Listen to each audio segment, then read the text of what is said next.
So I called Rick and I was like, I had to do this training film. They give me a camera team for a day.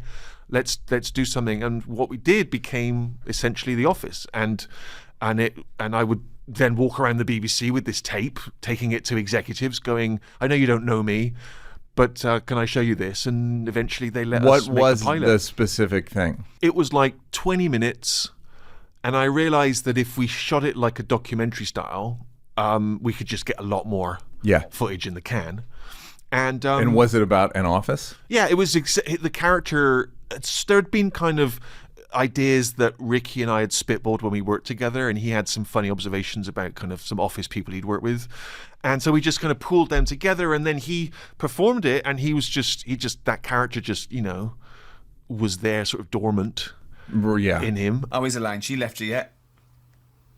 Yeah. All right, see you then. She has left him. I forgot about that.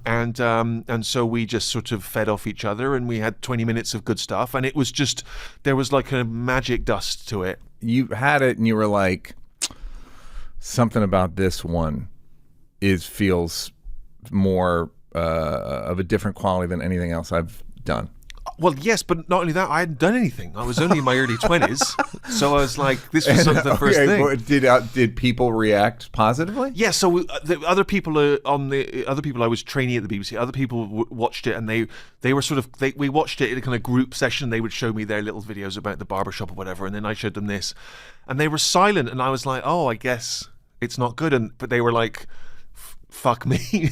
Oh, great. Like, wow. And they knew it was fake. They knew it was fake, and they knew it was and then someone, and it started getting passed around, I think supposedly the South Park kind of guys did something early on that got passed around. It was the same. They made like a Christmas video or something. Yeah, and people would call and be like, we'll put it on the air. 99, 2000? About 99, 2000, yeah.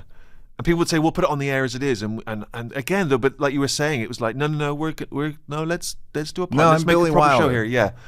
And we went in the end, we went into the BBC, and we were going to write and direct it, and we'd never done anything, and they didn't know who we were. And the BBC said, why should we let you direct this? And I remember saying, I might be the next Orson Welles. And in my mind, it wasn't arrogant. It was, we don't know. He was young, and he just came out of nowhere and was brilliant.